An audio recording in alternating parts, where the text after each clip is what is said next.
Tá começando a gravar agora. Mas aqui na sua tela tá ruim. Aí, põe para poder compartilhar aí. Isso. No modo de apresentação. Aí. Ou não, peraí.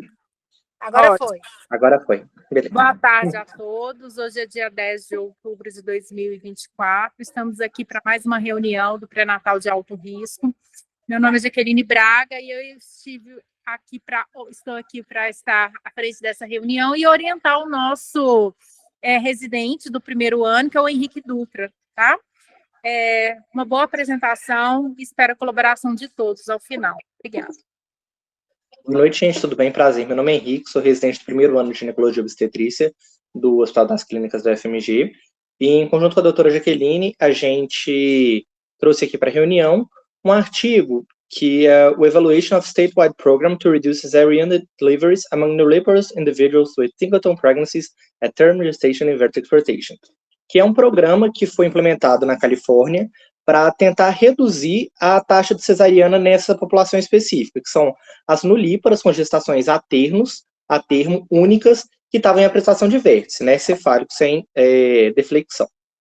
Então, para introduzir o trabalho, eles trazem um programa que foi implementado à época que começou essa nova ação estadual, que era o Healthy People 2020, que tinha como um dos seus metas a redução da taxa de cesariana nessa população para menos de 23,9%. E na Califórnia, foram observados que em 2015, considerando todos os hospitais, tanto público quanto privado, lá tinha uma taxa de 26,1% de cesariana nessa população, e em 2019 passou para 22,8%. Então, o objetivo do estudo busca avaliar a redução da taxa de cesariana nessa população, categorizando em diferentes grupos demográficos. E, além disso, eles queriam comparar também fatores relacionados tanto ao perfil das pacientes quanto ao perfil do hospitalar, naqueles hospitais que conseguiram atingir a meta e naqueles que não conseguiram. Os métodos utilizados teve como principal apoio esse California Maternal Quality Care Collaborative, que é um colaborativo da Califórnia mesmo, que tinha a intenção de melhorar a assistência materna no estado. E aí tiveram dois pontos que foram abordados. Inicialmente tiveram ações de nível estadual, ou seja, que não tiveram relação com nenhum hospital em específico, que acaba que, independente se quiseram ou não participar desses colaborativos mais fechados, foram atingidos porque essas ações foram de nível estadual mesmo. E aí tiveram a publicação de uma lista de honraria para os hospitais que conseguissem cumprir a meta, começou a publicar para todo o hospital ser acessível para todo mundo a taxa de cesariana nos hospitais do estado, o incentivo à participação das ações educativas desse colaborativo, criaram sites educativos para paciente e tiveram também incentivos monetários para aqueles hospitais que conseguissem cumprir a meta estabelecida. E também tiveram todos esses hospitais que tinham essa taxa acima de 23,9% foram convidados a participar de ações colaborativas promovidas por esse centro, que contavam com alguns pontos. Inicialmente, tinha esse toolkit, que era uma apostila, um módulo educacional mesmo, com várias ações, várias estratégias, várias ações mesmo, baseadas em evidências, que eram para reduzir a taxa de cesariana nessas primíparas, e incentivar o parto vaginal. E aí, além disso, tinham reuniões mensais tutoradas por médicos, enfermeiros e outros profissionais multiprofissionais para poder auxiliar nas dificuldades, compartilhar metas, compartilhar desafios, sucessos desses hospitais nesse sentido. Tinham visitas em loco desses mentores com aulas coletivas e tinha também o Maternal Data Center, que é um site onde eles conseguiam ver de todos esses hospitais que estavam participando as estatísticas relacionadas a esse assunto. A obtenção dos dados foi por meio tanto dos sumários de altas das maternidades, quanto também da certidão de nascimento dos cartórios, e também tiveram outros dados que foram extraídos com base em outras fontes, como o endereço postal dos hospitais, das pacientes, e validação com base em outros órgãos estatais também. E aí foi analisada a tendência de cesariana ao longo desse tempo, comparou o grupo que participou das ações colaborativas, aqueles que não participaram de nenhuma da ação, e também tiveram alguns hospitais que optaram por criar colaborativos próprios para poder atuar nessa frente. e depois foi feita uma estratificação segundo as características maternas, clínicas e hospitalares, e também relacionado aos desfechos desses hospitais, sabe? E como foram os resultados? Vou trazer aqui alguns gráficos.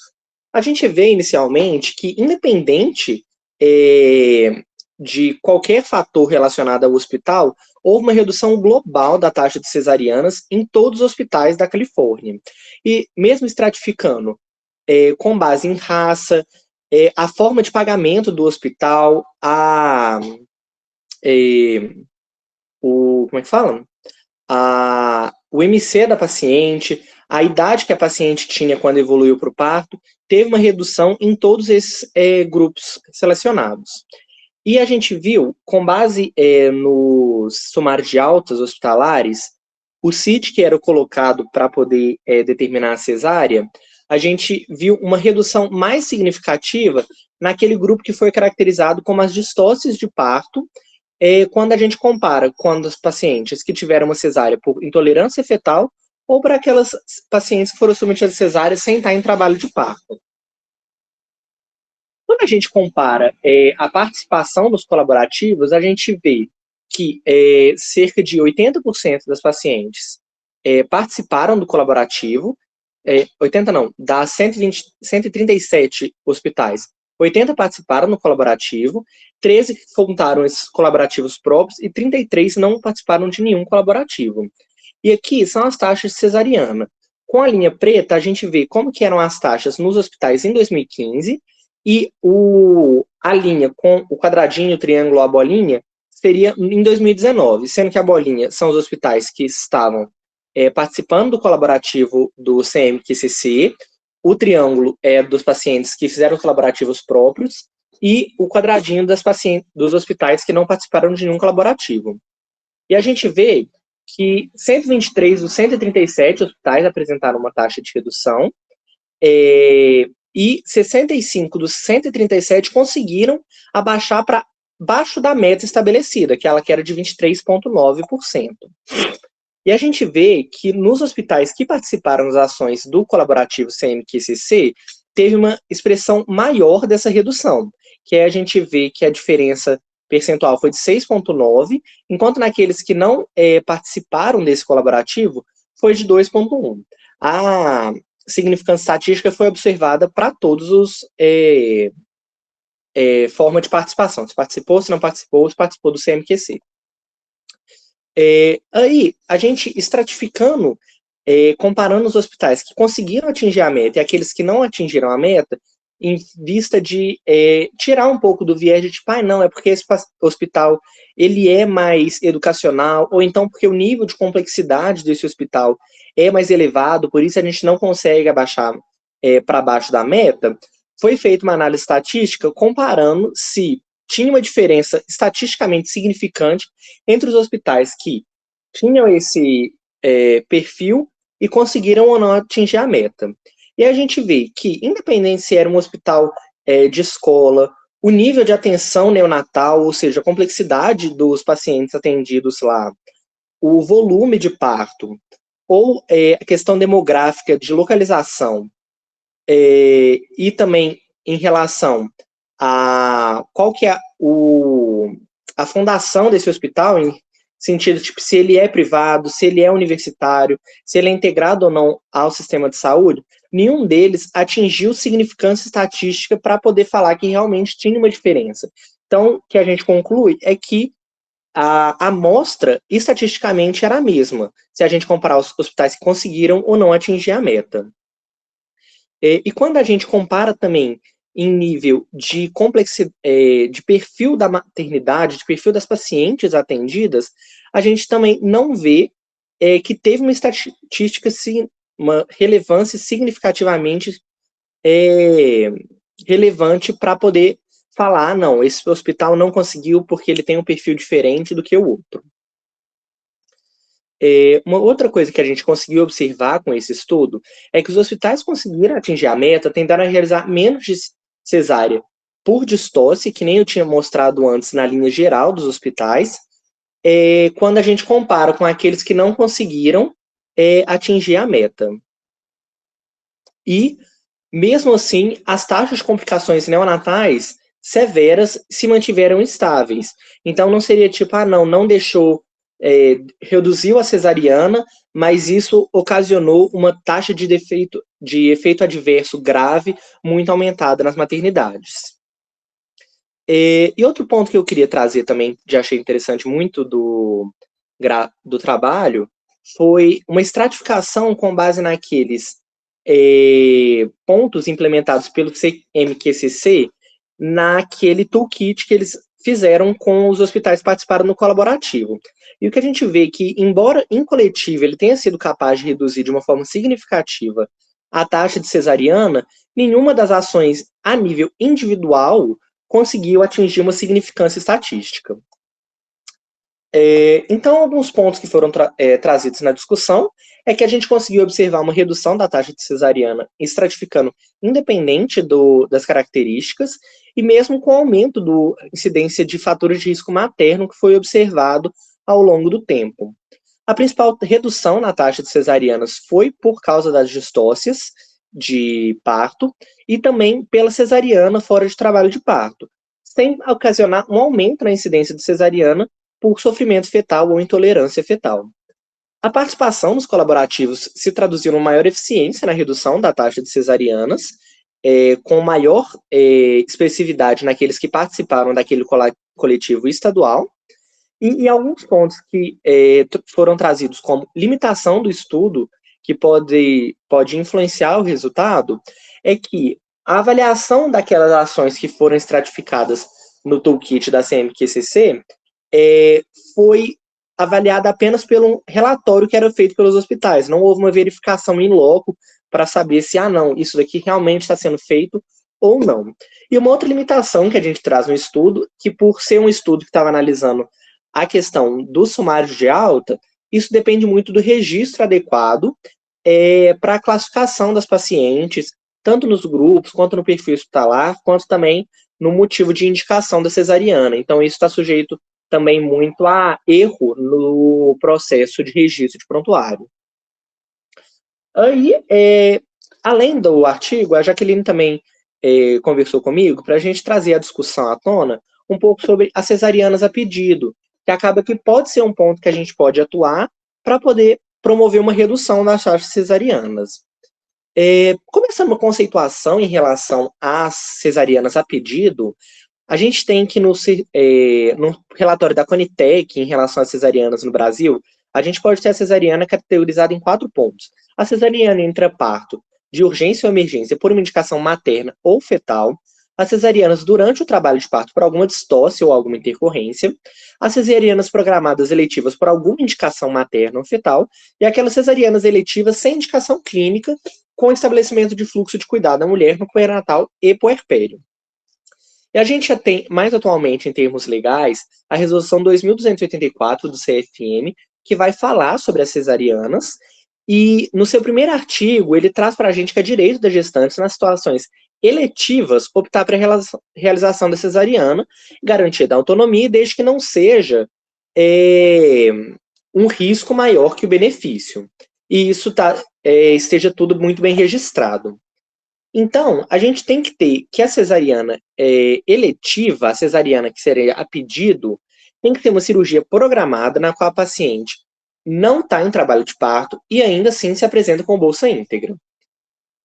Então, isso pode gerar muito desdobramento, muita dúvida em relação a quando que a gente pode realmente classificar uma cesariana como eletiva, porque isso impacta muito em questões estatísticas. E aí, nesse parecer do CRM daqui de Minas Gerais, de 2004, a gente tem que o pedido da cesariana pela paciente após o início do trabalho de parto não vai caracterizar uma cesariana letiva, que é uma dúvida muito frequente quando a gente está na nossa prática clínica, sabe?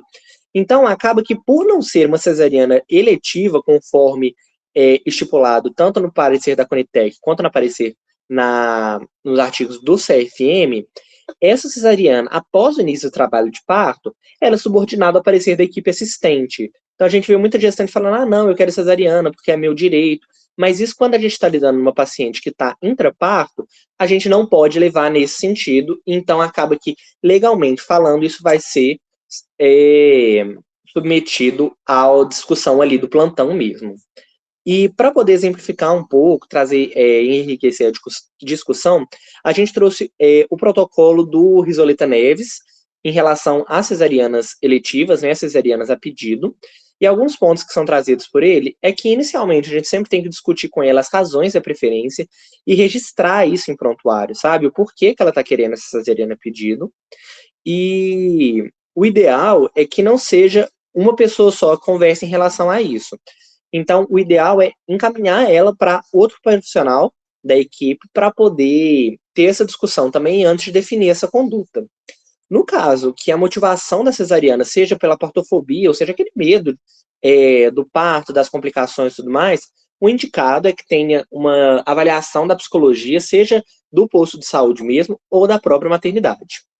E caso mantida a opção, se a paciente, depois de conversar, depois de ter esse acolhimento, ainda assim, mantiver o desejo, aí realmente não tem recomendação da condução no parto vaginal.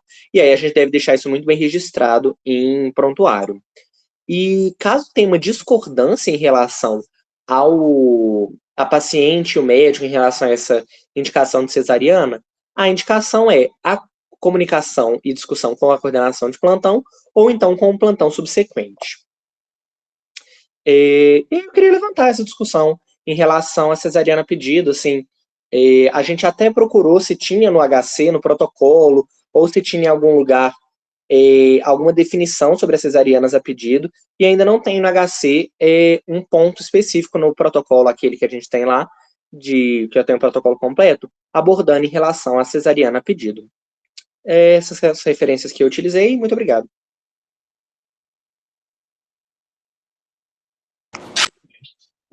Ótimo, muito obrigada, Henrique. Quero agradecer a participação de todos, dar os parabéns, né, pela apresentação, bastante objetiva. O artigo era longo, com muitos dados, a gente conversou e ele conseguiu fazer uma apresentação bastante expressiva do que o artigo queria enfatizar, né, que são essas ações desenvolvidas para tentar entender o porquê que tem cesarianas e ações que poderiam minimizar, né? Então, e ainda trouxe tudo que eu pedi para ele, né? Porque eu acho que nesse momento de residência, a gente vai construindo os nossos pensamentos, as reflexões sobre as nossas ações, né? Então, E assim como o Henrique pediu, eu queria, assim, ver a opinião de vocês, né? A gente está aí diante dessa resolução, que já tem algum tempo, do CFM, que define pelo cesariano. E a gente de instituição que é pública, né? Eu estou lá no Risoleta com os alunos, e a gente tem alunos também, né? Os residentes no HC, a gente sabe que são maternidades diferentes, mas que nós somos cobrados em relação a essa taxa de passar 30%, né? E estando numa maternidade de alto risco como a HC, a gente não tem tanta, assim, não tínhamos tanta cesariana pedida, era mais por essas indicações, tantas outras conhecidas. Mas eu queria saber o que o grupo aqui tem a dizer, ou o que o grupo pensa a respeito dessa cesariana que está sendo feita a pedido. O que vocês têm encontrado? Se tem encontrado muitos pedidos? No Risoleta, nós já temos um protocolo definido. O Fórum das Maternidades, né, tem discutido essas questões de cesariana pedida. E também tem pedido que as maternidades criem os seus devidos protocolos e pensem em quais são os riscos que nós vamos estar enfrentando a respeito de eu queria uma palavrinha, assim, quem tiver, até mesmo a opinião do Henrique, o que ele pensa disso. Eu acho muito interessante, assim, essa questão, e um ponto que eu já até tinha discutido com outras pessoas também, é que, assim, muitas das vezes a indicação que a paciente manifesta pela cesariana pedido é porque, às vezes, ela está exausta da gestação, ela não aguenta mais, e uma coisa que a gente ainda não tem, pelo menos, assim, não bem estabelecido, é um protocolo de, às vezes, indução de parto a pedido. E aí acaba que muitas pacientes falam, eu não aguento mais levar essa gestação, eu quero interromper a gestação, e ela se vê como a opção dela seria uma cesariana. Então, eu acho que às vezes uma estratégia para tentar reduzir isso seria criar um protocolo, ver se é possível isso, né, de, às vezes, ver a interrupção da gestação com 39 semanas, por desejo materno, mas não necessariamente por via alta, sabe? De, às vezes, conseguir criar uma forma de ter o protocolo de uma indução a pedido, nem sei se pode fazer isso ou não, mas eu acho que é uma forma, porque, vamos supor, hoje na porta da HC tinha uma paciente que ela já não aguentava mais, chegou lá super afoito, falando, nossa, eu não aguento mais a gestação, eu tô muito cansada, tô muito exausta, e aí, discutindo com ela as opções, assim, ela optou por uma cesariana a pedido, mas às vezes poderia ter sido um outro caminho, uma indução a pedido, sabe? Eu nem sei se pode fazer isso ou não. Alguém quer comentar? Existem protocolos que estão sendo discutidos, o Risole já até começou, existem protocolos do SUIA, né, não tem aqui representante, nesse fórum de maternidades a gente discutiu, existem maternidades, sim, que oferecem a indução a pedido, sabendo, né, que a gente tem a idade excepcional de segurança. Nenhum desses procedimentos são permitidos, né, legalmente antes de 39 semanas, sabemos os motivos dos riscos da prematuridade, e aí vai ser mais risco para paciente. Mas pode ser uma coisa a ser pensada para as demais, né? Aqui a Luísa está falando, eu internei uma indução a pedido, sim. Lá no Risoleta, a gente já está começando essas discussões. Eu acho até que foi no plantão da Bárbara, né, Luísa? Eu vi esse prontuário escrito. Eu vi isso também, Jaque. Na enfermaria a gente viu uma paciente que foi indução a pedido, que eu lembro que eu até fiquei assim, uai, pode isso? Mas assim, por que pode uma cesárea com 39 semanas, não pode uma indução a pedido, né? Mas eu foi a primeira indução a pedido que eu vi. A gente sabe que existem os critérios estabelecidos para a interrupção da gestação, mas esse da indução ainda não. Eu acho que é uma coisa, assim, a amadurecer. A gente sabe dos impactos de uma cesariana, dessa cicatriz, e da própria cirurgia em si, das complicações nas gestações subsequentes. Então, é uma coisa a se pensar. Eu não sei se outras pessoas que estão aqui, se já viram, né, como é que tem visto a cesariana pedido, ou então se já tiveram a oportunidade de oferecer a pedido, como o Henrique comentou. Alguém quer comentar alguma coisa? Outro ponto que eu acho que é interessante também, que eu queria trazer em relação à cesariana a pedido, que a gente vê muito essa questão da redução da meta de cesariana, e um dos pontos que isso justifica muito é que nem você mesmo falou agora, de redução de complicação e gestação subsequente, né? E uma discussão, um pensamento que eu sempre tive, é que assim, antes as pacientes tinham muito mais gestações, e a tendência, óbvio que ainda não é uma realidade para a gente no SUS, principalmente, que a gente vê grandes multíparas, assim, mas a tendência da população é cada vez menos ter menos filhos, sabe?